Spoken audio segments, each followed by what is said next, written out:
बिस्मिल्लाहिर्रहमानिर्रहीम स्टार्ट करते हैं जल्दी कैटागरी 15 को। सबसे पहले देखते हैं कौन से डायरेटिक कहाँ पे काम करते हैं। तो जनाब वाली हमारे प्रॉक्सिमल कॉन्वोल्यूट ट्यूब्यूल के ऊपर काम कर रहे होते हैं कार्बोनिक एनहाइड्रेट इनहिबिटर, जिसको एसिटाजोलामाइड कहते हैं। पिंक कलर से रिप्रेजेंट किया हुआ उन्होंने, ठीक है। फिर आते हैं आपके पास ऑस्मोटिक डायरेटिक जिसको मैनिटोल है। तीसरा ब्लू यानी कि प्रॉक्सिमल कॉन्वोल्यूट ट्यूब्यूल, और ये थोड़ा सा straight tubule, loop of Henley, ये सारी जगह पर काम कर रहे हैं आपके पास मैनिटोल। जारी बात है वाटर की रिएब्जॉर्प्शन को अफेक्ट कर रहा है ये। मेनली वाटर इन्हीं शुरू के रीजन में रीअब्जॉर्ब हो रहा होता है। फिर आपके पास thick ascending limb of loop of Henle पे काम कर रहा होता है लूप डायरेटिक्स। फिर डिस्टल कॉन्वोल्यूट ट्यूब्यूल पे काम कर रहे होते हैं आपके पास थायजाइड डायरेटिक्स, और कॉर्टिकल कोलेक्टिन डक्ट्स पे काम कर रहे होते हैं potassium sparing diuretics. Medullary collecting duct पे काम कर रहे होते हैं एडीएच एंटागोनिस्ट। सही होगी बात। तो ये आगे थोड़ा बहुत देख लिया कौन कौन कहाँ पे काम कर रहे हैं। अब हम देखते हैं एक एक को। सबसे पहले हमारे पास कार्बोनिक एनहाइड्रेट इनहिबिटर्स। तो नॉर्मली क्या होता है हमारे पास कि यहाँ से हाइड्रोजन बाहर आता है, ठीक है। हाइड्रोजन बाइकार्बोनेट मिलकर बनता है H2CO3। H2CO3 कार्बोनिक एनहाइड्रेज की मदद से टूटता है इनटू H2O एंड CO2। अब ये CO2 अंदर रिअब्सॉर्ब हो गया, अंदर जाके ये दोबारा इसी तरह हाइड्रोजन बनेगा। ये तरीका, ये सारा कुछ जो हुआ है, ये बेसिकली हुआ है इस बाहर वाले बाइकार्बोनेट को रिअब्सॉर्ब करने का। ये आप देखेंगे नेट इफेक्ट यही होगा। अब ये CO2 अंदर गया, दोबारा कार्बोनिक एनहाइड्रेज की मदद से H2CO3 बना, और ये टूट के दोबारा से HCO3 और हाइड्रोजन बन गया। HCO3 चला गया हमारे ब्लड में और हाइड्रोजन दोबारा बाहर निकाल दिया। तो इन नेट रिजल्ट क्या हुआ, HCO3 घूम घाम के अंदर ब्लड में चला गया और हाइड्रोजन वापस चला गया रिसाइकल होने के लिए। हाइड्रोजन के बाहर जाने में सोडियम रीअब्सॉर्ब भी हो रहा था। अब कार्बोनिक एनहाइड्रेज इनहिबिटर्स होते हैं, वो इस एंजाइम को इनहिबिट कर देते हैं, जिसकी वजह से बाइकार्बोनेट टूट नहीं, ये H2CO3 टूट नहीं पाता, और ये जो बाइकार्बोनेट अंदर जा रहा था वो अंदर जा नहीं पाता। तो बाइकार्बोनेट की रिडक्शन खत्म हो गई, बाइकार्बोनेट वेस्ट हो गया। पहली बात। दूसरा, जब ये सारा साइकिल नहीं चलेगा तो हाइड्रोजन बाहर ही निकल पाएगा, और हाइड्रोजन के बाहर निकलने के साथ जो सोडियम रीअब्सॉर्ब हो रहा था वो सोडियम भी रीअब्सॉर्ब नहीं हो पाएगा। तो सोडियम की रीअब्सॉर्प्शन इनहिबिट हो गई, ज्यादा सोडियम निकल जाएगा, ज्यादा वाटर निकल जाएगा, ये होगा आपके पास डाययूरेसिस। लेकिन चूंकि सिर्फ सोडियम नहीं निकला बल्कि बाइकार्बोनेट भी निकला है, बाइकार्बोनेट एल्कली होती है, तो जब बेस यानी एल्कली निकल गई तो आपके पास बॉडी के अंदर एसिडोसिस हो जाएगा। तो ये एक ऐसा डायरेटिक है जो कि एसिडोसिस कॉज करवाता है। कार्बोनिक एनहाइड्रेज इनहिबिटर्स का नाम है एसिटाजोलामाइड, यानी कि जो मेन इसमें एक ड्रग होता है उसका नाम होता है एसिटाजोलामाइड। ये इस तरह से फ्लूइड को बढ़ाता है हमारे यूरिन के अंदर। ये सिर्फ यूरिन के अंदर फ्लूइड को नहीं बढ़ाता बल्कि सेरिब्रोस्पाइनल फ्लूइड के अंदर भी फ्लूइड को बढ़ाता है, और हमारी आईज के अंदर एक्वस ह्यूमर के अंदर भी फ्लूइड को बढ़ाने में रोल प्ले करता है। एसिडोसिस कैसे करवाता है, बाइकार्बोनेट को निकाल के, तो मैंने आपको बता दिया। अच्छा, अब सोडियम को निकाल रहा है ना, यानी कि सोडियम की रीअब्सॉर्प्शन को इनहिबिट कर रहा है। तो ये सोडियम घूमता घामता जब पहुंचेगा हमारे पास डिस्टिल ट्यूब्यूल के पास, यहाँ पे या कह लो कॉर्टिकल कोलेक्टिन ट्यूब्यूल के पास, तो सोडियम को कुछ ना कुछ हद तक हम रीअब्सॉर्ब करेंगे, और सोडियम को रीअब्सॉर्ब करने के बदले पोटेशियम और हाइड्रोजन को निकाल देंगे। तो इसकी वजह से हाइपोकलीमिया भी होगा। अच्छा, हाइड्रोजन वाला इफेक्ट जो है वो इतना ज़्यादा नहीं होगा, यानी आप सोच रहे होंगे यार हाइड्रोजन निकल रहा है, एसिड निकल रहा है, बॉडी में अल्कलोसिस हो जाना चाहिए, लेकिन एसिड के निकलने से कहीं ज़्यादा यहाँ पे हमने अल्कली निकाल दिया, इसलिए ओवरऑल बॉडी में जो इफेक्ट होगा वो आएगा एसिडोसिस। सही होगी बात। तो हाइपोकलीमिया कॉज करेगा, एसिडोसिस कॉज करेगा। हाइपोकलीमिया मतलब पोटेशियम वेस्टिंग हो गया। और अच्छा, अगर हमने कार्बोनिक एनहाइड्रेज को इनहिबिट किया हुआ है तो आप देखेंगे कि सेरिब्रोस्पाइनल फ्लूइड के अंदर फ्लूइड का वॉल्यूम कम होगा, और इसी तरह से एक्वस ह्यूमर के अंदर फ्लूइड का वॉल्यूम कम होगा, जिसकी वजह से हम इसको ग्लाकोमा के अंदर यूज कर सकते हैं।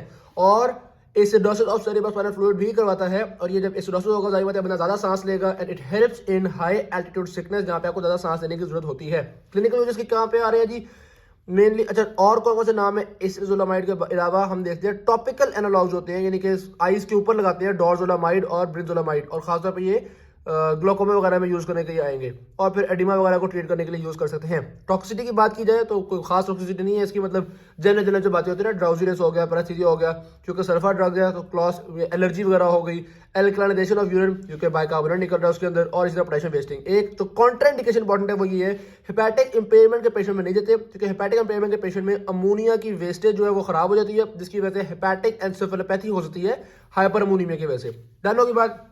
नेक्स्ट आते हैं हमारे पास लूप डायरेटिक्स। लूप डायरेटिक्स आपके पास thick ascending limb of loop of Henle में यहाँ पे काम करते हैं। यहाँ पे जो चैनल होता है जो कि नॉर्मल होता है, पहले आपको बताता हूँ नॉर्मली क्या होता है। सोडियम पोटेशियम क्लोराइड सारा कुछ ये अब्सॉर्ब हो गया, पोटेशियम यहाँ से भी अंदर आ रहा है, यहाँ से भी अंदर आ रहा है, तो कहीं ना कहीं तो निकल है ना, तो थोड़ा बहुत पोटेशियम जो है वो वापस ट्यूब्यूल में चला जाता है। जब एक पॉजिटिव आयन यहाँ पे गया तो ओवरऑल यहाँ पे पॉजिटिव चार्ज होगा, जिसकी वजह से ये वाले पॉजिटिव आयन रीअब्सॉर्ब होते हैं, यानी कैल्शियम मैग्नीशियम भी रीअब्सॉर्ब हो जाता है। सही होगी बात। तो ओवरऑल ये तीन भी रीअब्सॉर्ब हुए और कैल्शियम मैग्नीशियम सब रीअब्सॉर्ब हो गया।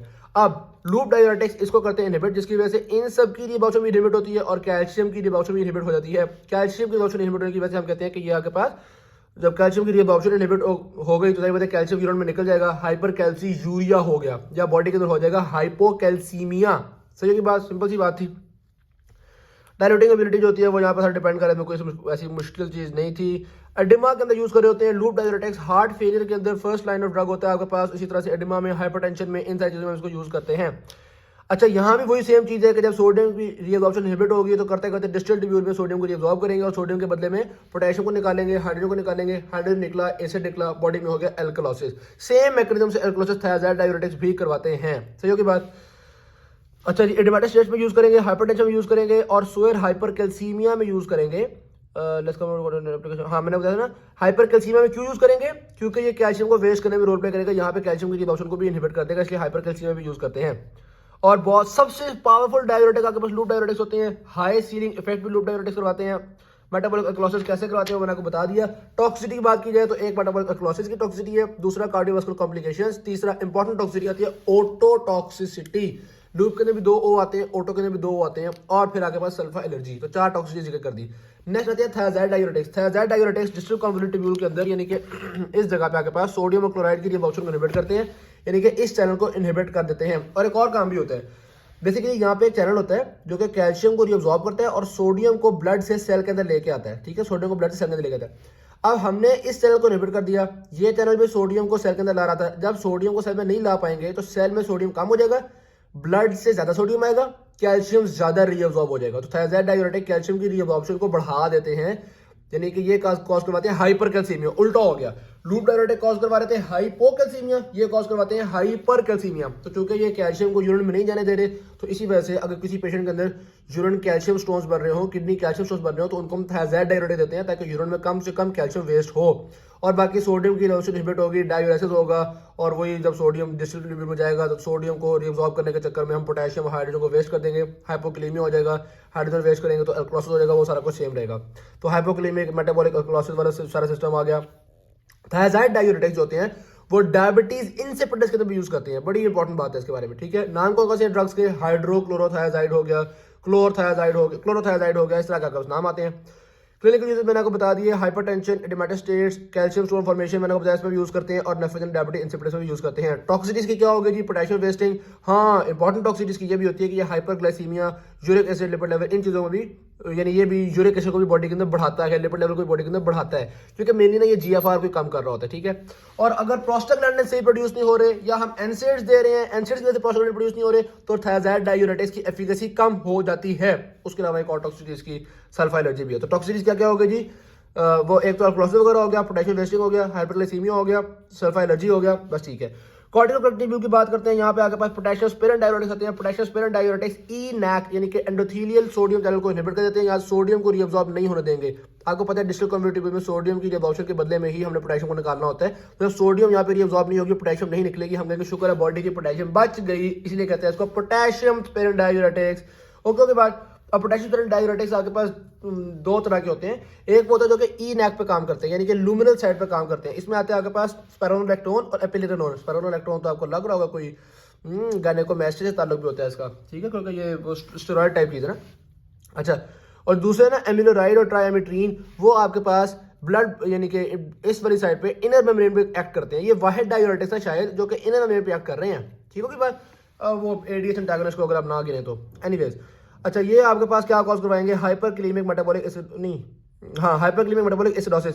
ये एसिडोसिस कैसे कॉज करवा रहे हैं, क्योंकि आम तो नॉर्मली क्या होता था, सोडियम अंदर आया, पोटेशियम भी निकल गया, हाइड्रोजन भी निकल गया। अब सोडियम अंदर नहीं आ पा रहा, पोटेशियम भी नहीं निकल रहा, पोटेशियम बच गया, हाइड्रोजन भी निकल रहा, तो एसिड अंदर आ गया, एसिडोसिस हो गया। ओके, के बाद हाइपरक्लीमिक मेटाबॉलिक एसिडोसिस हो गया।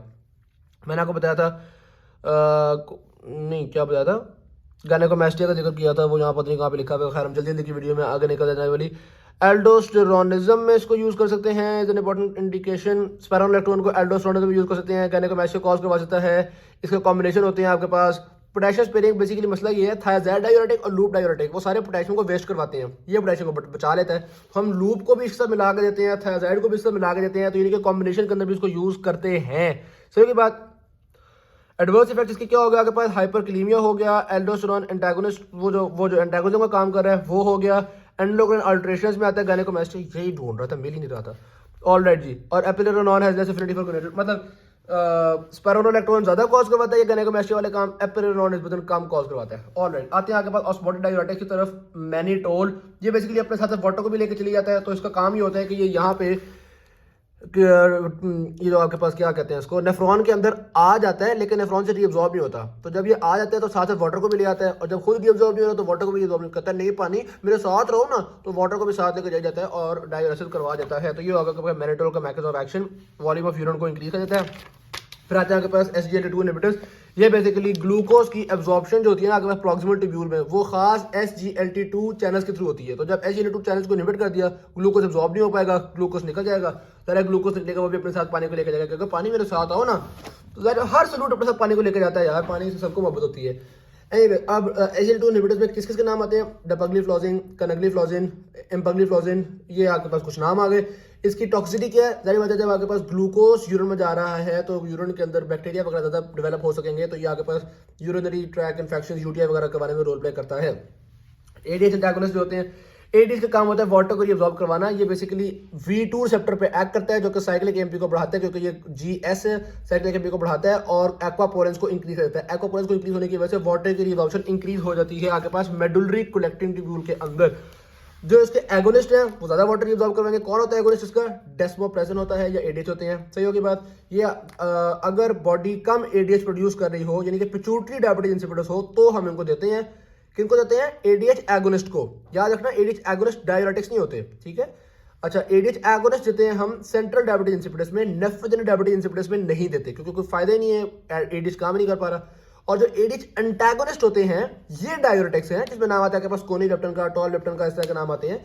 ये हम देते हैं अगर बॉडी बहुत ज्यादा ADH बना रही है, जैसे मिसाल के तौर पे सिंड्रोम ऑफ ADH सिक्रीशन में, ऐसा ADH, ठीक। उसके अलावा अगर हार्ट फेलियर के साथ साथ कोई दूसरे हाइपोनेट्रीमिया हो रहा है, तो भी हम एंटागोनिस्ट को देते हैं। टॉक्सिसिटी की बात की जाए तो अगर हाइपोनेट्रीमिया को बहुत रैपिडली ट्रीट करेंगे तो बेचारी सारा को डीमाइलिनेशन हो जाएगा। उसके अलावा कोनिलेप्टन जो होती है वो इन्फ्यूजन साइट रिएक्शन भी कॉज करवाती है। डेमिक्लोसाइक्लिन जो कि एक एंटागोनिस्ट ही होता है, ये बोन एंड टीथ एब्नॉर्मैलिटीज भी कॉज करता है। लिथियम जो कि एक एंटागोनिस्ट ही होता है, ये नेफ्रोजेनिक डायबिटीज इंसिपिडस भी कॉज करता है, यानी कि किडनी को डैमेज भी करता है। अच्छा, कुछ बातें ना मैं आपको बताऊं इस चैप्टर के बारे में कि यार ये है ना, तो आपको MCQ में फौरन हेल्प मिलनी चाहिए। अगर कहीं पे जिक्र किया जा रहा है कि भाई ग्लोकोमा का ट्रीटमेंट में कुछ ना कुछ जिक्र है, तो आपने याद रखना ग्लोकोमा का ट्रीटमेंट कार्बोनिक एनहाइड्रेट इनहिबिटर का जिक्र होगा, या हो सकता है मैनिटोल का जिक्र हो। तो ये दोनों आपके दिमाग में आए थे, स्ट्राइक करने चाहिए, ठीक है। अच्छा, हाई एल्टीट्यूड सिकनेस को ट्रीट करना है तो कार्बोनिक एनहाइड्रेट इनहिबिटर पर्टिकुलर है उसके बारे में। सही हो गया। इस तरह CSF के प्रेशर का जिक्र किया जाए या आपको इंट्राऑक्यूलर प्रेशर का जिक्र किया जाए, तो आपने कार्बोनिक एनहाइड्रेट का जिक्र कर देना है। अच्छा, अगर कोई ऐसी चीज है कि हम कहने अभी किडनी डैमेज के पेशेंट को नहीं देना चाहिए, या हाइपर अमोनीमिया हो गया, या हेपेटिक एन्सेफेलोपैथी हो गई है, तो याद रखना जहाँ भी हाइपर अमोनीमिया का जिक्र आ जाएगा ना, आपने वहां भी फौरन समझ आना है कि भाई ये कॉन्ट्राइंडिकेशन थी कार्बोनिक एनहाइड्रेट इनहिबिटर्स की। सही होगी बात। लेकिन अगर कहा जा रहा है कि जी बॉडी के अंदर यूरिक एसिड लेवल जो है वो इंक्रीज कर गया है, या हाइपरग्लाइसीमिया हो गया है, तो आपने याद रखना है thiazide diuretics, uric acid level. अब जब जैसे यूरिक एसिड लेवल देखो, समझ और थायराइड डायबिटीज की बात हो रही है। इसी तरह जैसी टॉक्सिसिटी देखो, ओटोटॉक्सिसिटी, तो फौरन समझ आओ जी जनाब वाली लूप डायूरेटिक्स की बात हो रही है। जैसे देखो मोस्ट पावरफुल डायूरेटिक्स या लिखो हाई सीलिंग इफेक्ट, तो फौरन समझ आओ भाई लूप डायूरेटिक्स की बात हो रही है। अच्छा, हाइपोकैल्सीमिया कौन कॉज करवाता है जी? हाइपोकैल्सीमिया कॉज करवाता है आपके पास लूप डायूरेटिक। हाइपरकैल्सीमिया कौन कॉज करवाता है? हाइपरकैल्सीमिया कॉज करवाता है थायराइड डायूरेटिक। ये इतना स्पेसिफिक नहीं है, लेकिन मैंने ये 2 पॉइंट्स आपको बता दिए इनको डिफरेंशिएट करने के लिए।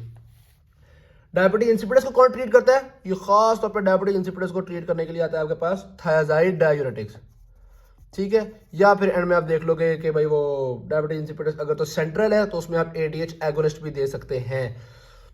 एनीवेज, पेरिफेरल डायबिटीज इंसिपिडस पे इसी का जिक्र करते हैं यार आमतौर पे। हालांकि यहाँ पे आप देखोगे लूप डायरेक्टिव भी लिखा हुआ है, लेकिन आमतौर पे जिक्र इसी का करते हैं। ऑलरेडी UTI कौन कॉज करवाता है? SGLT2 antagonist. डीमाइलिनेशन कौन कॉज करवाता है? रैपिड करेक्शन ऑफ हाइपोनेट्रीमिया, जो कि ये ADH एंटागोनिस्ट करवाते हैं। सीधी बात। तो ये कुछ चीजें हैं कि यार ये अगर अल्फाज आ जाए ना तो फौरन जेल में आ जाए, ग्लोकोमा का लफ्ज आ जाए, हाई एल्टीट्यूड का लफ्ज आ जाए, ओटोटॉक्सिसिटी का लफ्ज आ जाए, तो आपको फौरन समझ आना चाहिए किस चीज की जरूरत है। हाँ, हार्ट फेलियर में ये इतना इंपॉर्टेंट नहीं, लेकिन मतलब हार्ट फेलियर में सबसे पहले हम यूज करते हैं लूप डायूरेटिक्स को।